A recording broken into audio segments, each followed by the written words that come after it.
Bonjour mes amis, que Dieu vous bénisse tous et que le Saint-Esprit vienne conduire nos pensées, notre méditation, pour que nous puissions comprendre sa volonté pour notre vie, pour chacun de nous. Bien, j'étais en train de penser, raisonnant, au sujet de la justice de Dieu. Dieu est si juste, si bon, parfait, si miséricordieux, compatissant, aimant, bon. Dieu est amour, n'est-ce pas? Donc, parfois, ici, nous, sur terre, nous avons une image déformée de Dieu. Normalement, lorsque nous souffrons ici sur terre, normalement, nous mettons la responsabilité sur le dos de Dieu. Ah, Dieu permet cela, Dieu fait ceci avec moi, Dieu fait cela. Votre vie, comme la mienne, notre vie ne dépend pas de la bonté de Dieu. Dieu est bon et Dieu est juste et veut le meilleur pour nous. Comme n'importe quelle mère ou père veut le meilleur pour ses enfants. Mais, en vérité, c'est que les parents n'ont pas le contrôle sur les volontés de leurs enfants. Si leurs enfants veulent choisir le mal comme chemin, qu'est-ce que les parents peuvent faire pour eux? Peuvent-ils empêcher? Non, ils sont déjà majeurs, adultes. Parfois, ils ne sont même pas adultes, mais ils se font adultes. Donc, les rebelles font ce qu'ils veulent de leur vie. Et il est clair, évident, ils vont moissonner ce qu'ils ont semé. La justice de Dieu ne permet pas que nous plantions ce qui est bon pour moissonner ce qui est mauvais. Non. Nous moissonnons ce que nous avons planté. Si nous plantons du riz, nous allons cueillir du riz. On ne peut pas planter du haricot et moissonner du riz, et vice-versa. Ce que je plante, c'est ce que je vais moissonner. Donc, qui détermine ce que je veux pour mon futur? C'est moi, c'est vous.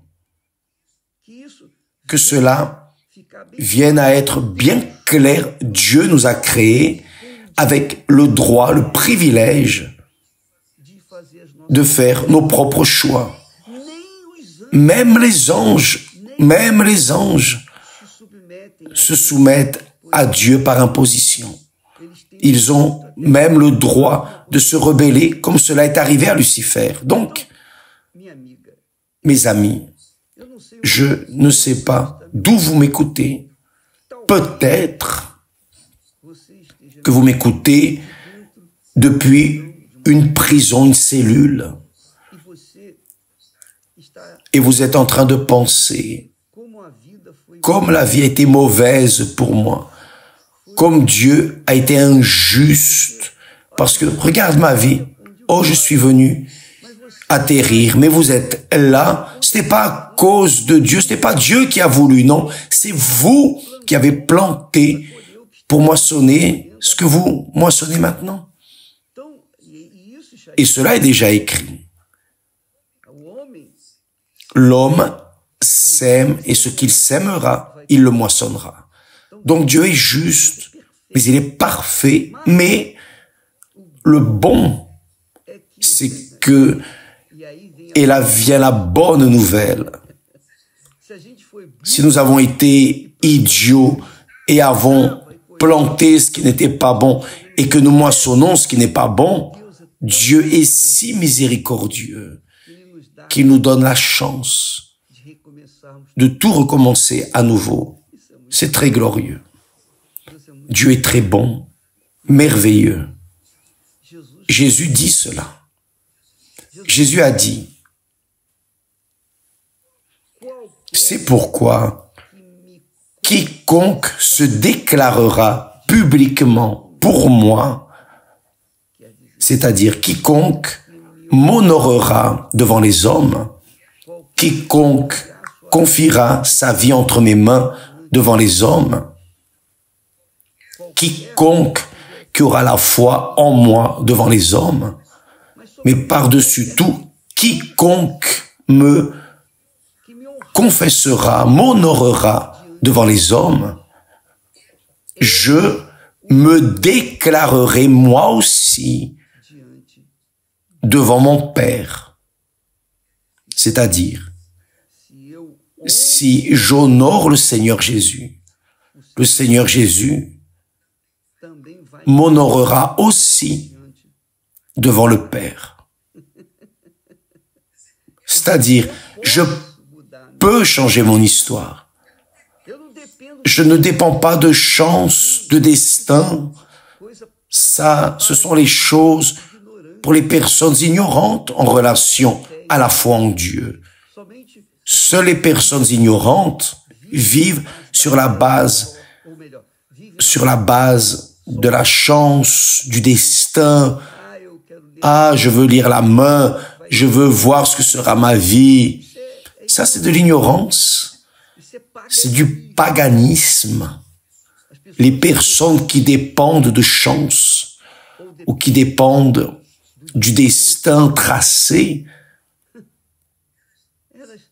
sont complètement aveugles en relation aux choses de Dieu. Excusez-moi de parler ainsi.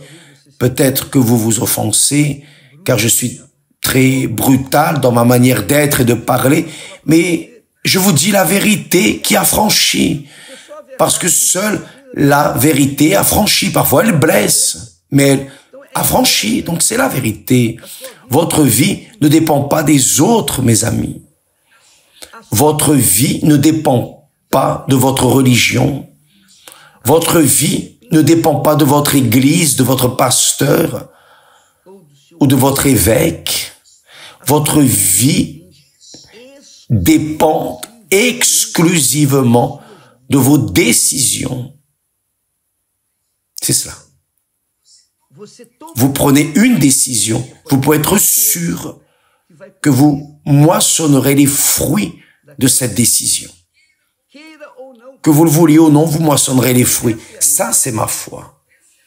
Ça, c'est la foi que je professe dès le jour où j'ai connu le Dieu vivant, le Seigneur Jésus-Christ.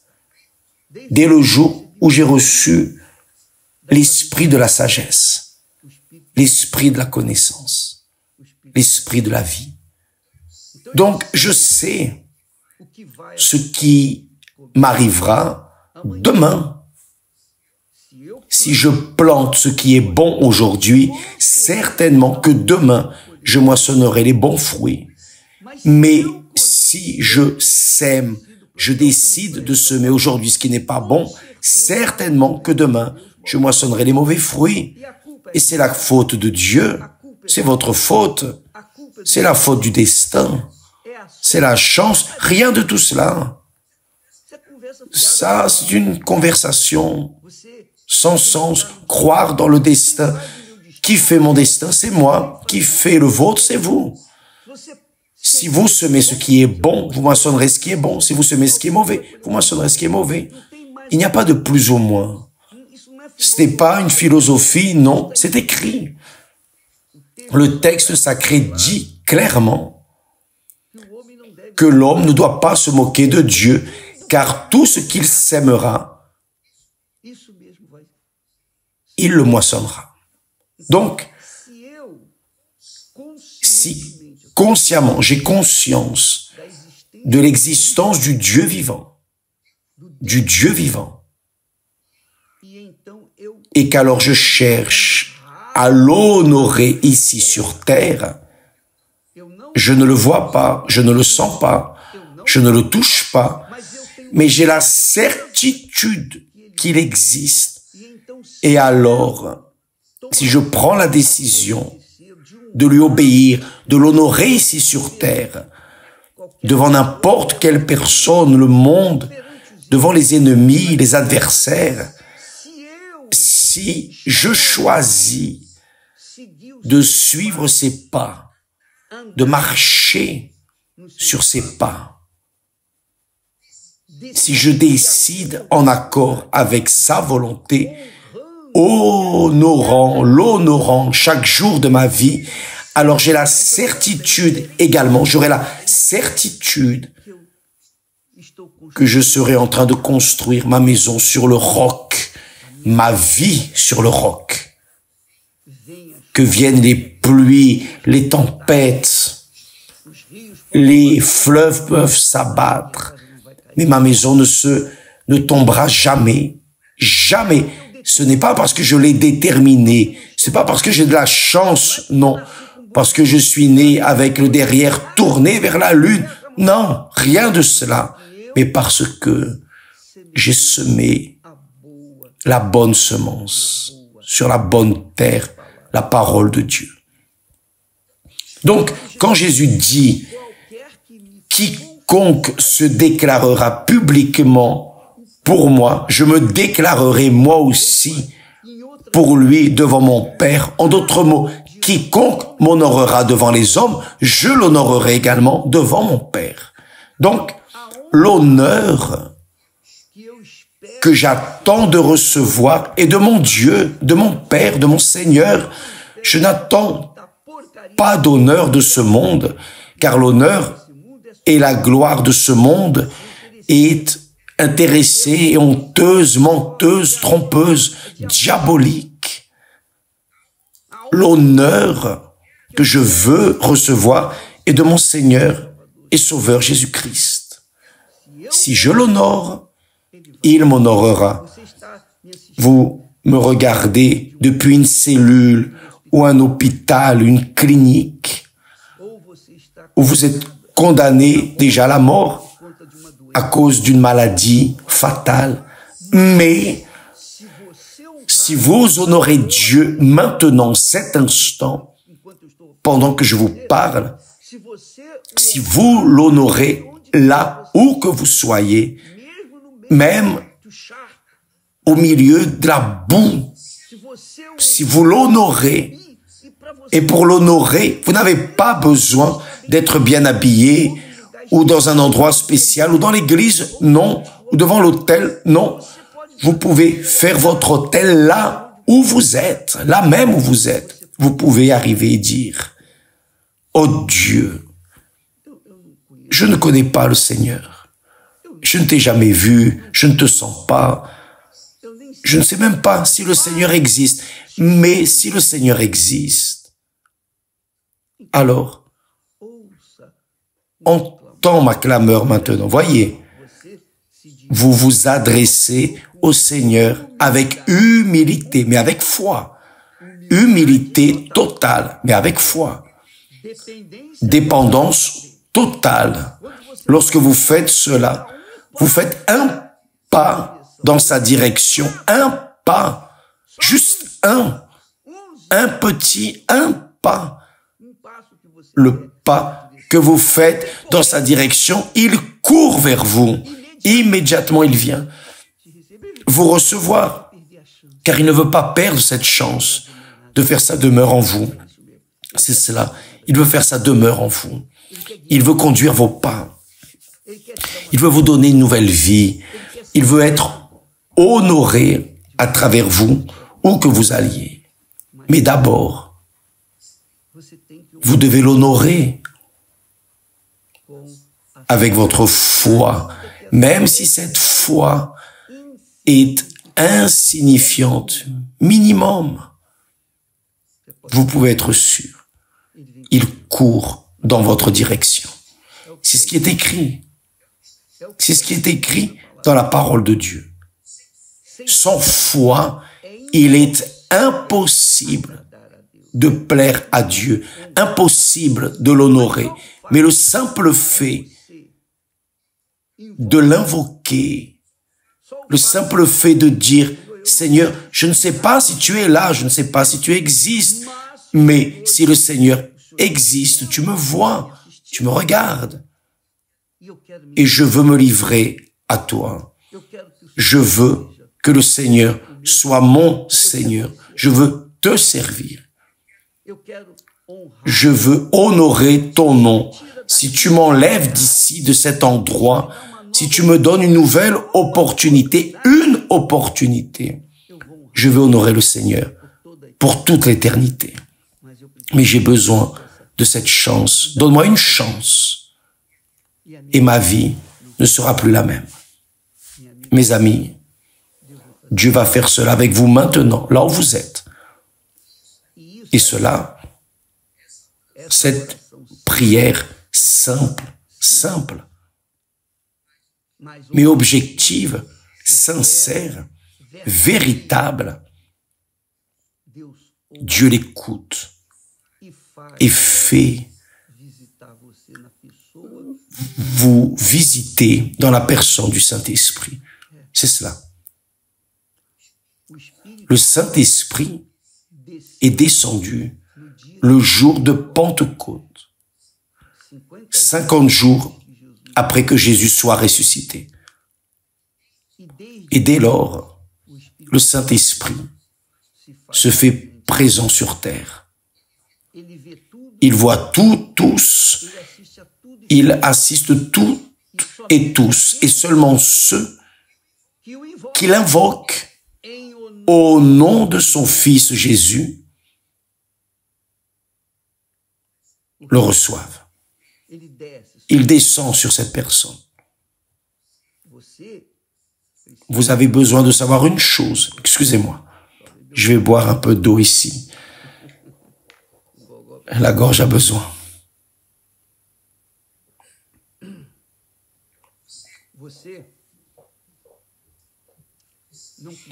Vous n'avez pas besoin d'être parfait, d'être un petit saint, d'être religieux. Vous n'avez pas besoin d'être une personne comme il faut. Vous n'avez pas besoin d'être qui que ce soit. Non. Vous pouvez être la personne la plus méprisable de la terre. La personne la plus immonde aux yeux de Dieu sur terre, la plus pécheresse. Mais si vous faites un seul et unique pas dans sa direction, avec une prière simple, mais puissante, vous pouvez être sûr qu'il vient à votre rencontre.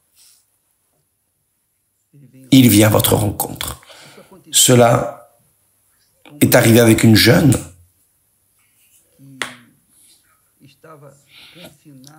qui était confinée dans une prison.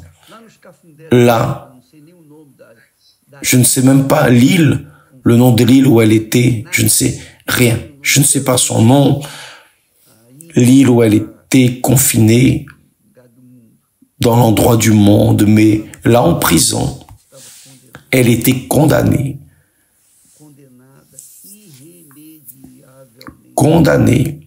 irrémédiablement perdue. Mais elle a entendu un message comme celui-ci que nous divulguons. Et elle s'est accrochée aux paroles de Dieu,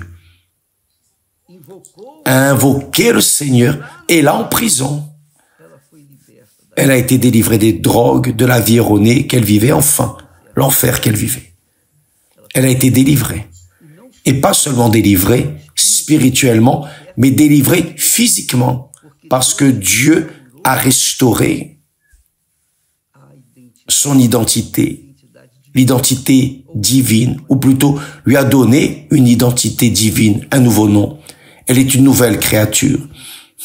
Aujourd'hui, elle aide les personnes qui sont dans les prisons en prêchant la parole de Dieu, en rendant témoignage du Seigneur Jésus.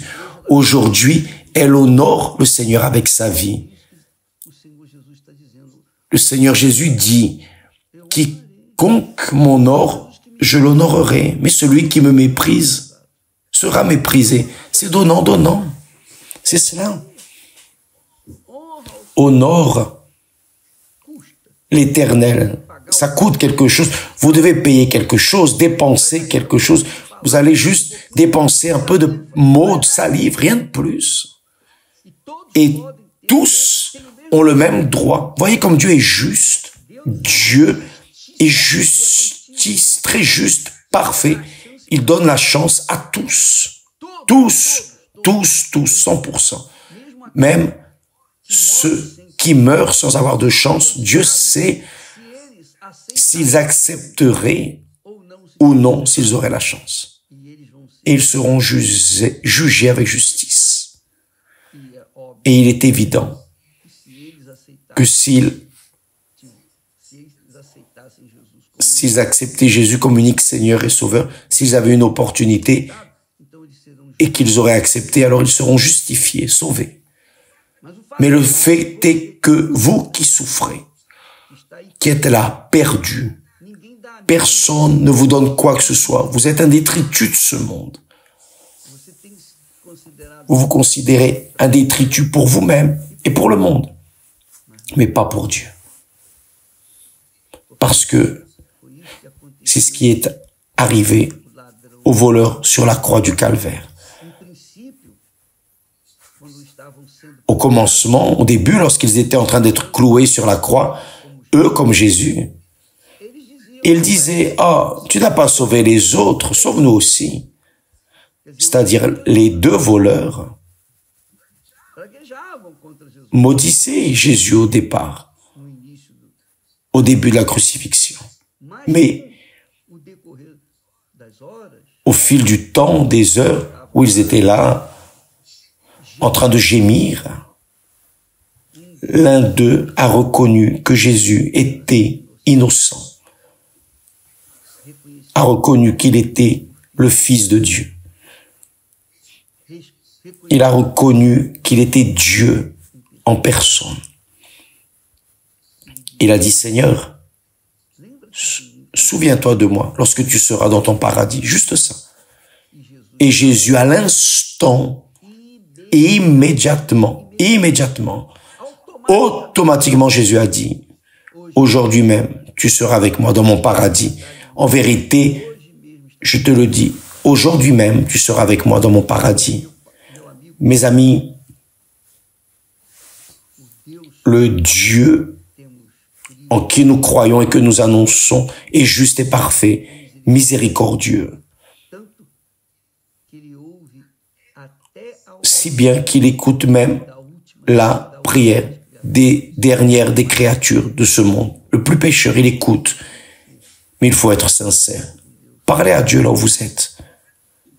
Parlez à Dieu là. Parlez-lui. J'ai l'habitude de dire aux personnes de faire ce que je faisais. Quand j'étais très affligé, je rentrais dans les toilettes, je fermais la porte et je faisais la prière. Personne ne m'interrompait.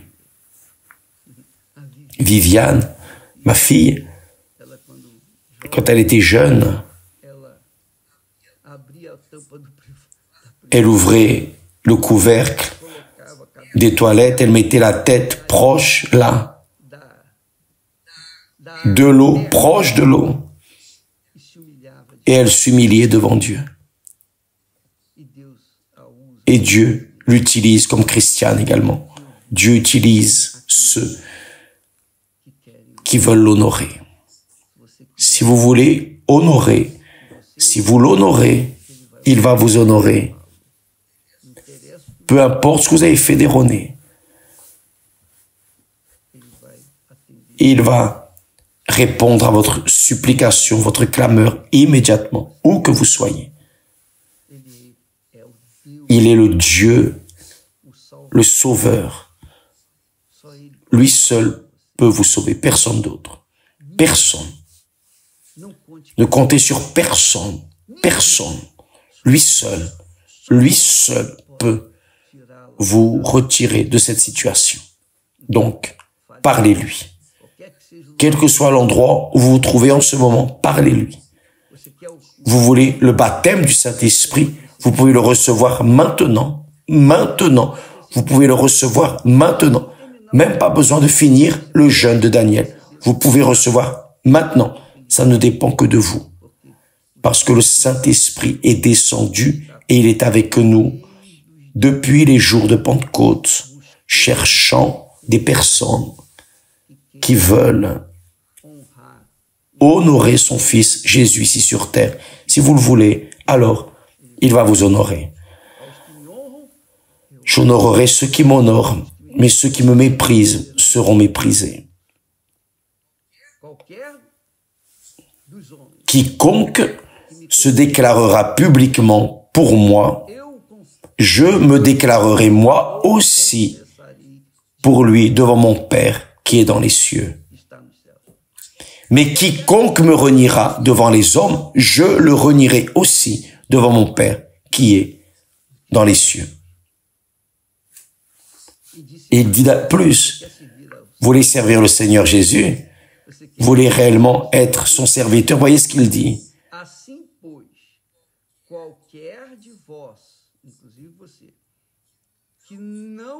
Celui qui ne renoncera pas à tout ce qu'il a ne peut pas être mon disciple. Donc vous devez renoncer à vos rêves, votre futur, tout, pour être son disciple, pour le suivre, pour apprendre de lui, pour être un instrument entre ses mains. Que Dieu vous bénisse tous et à demain au nom du Seigneur Jésus. Amen. Grâce à Dieu.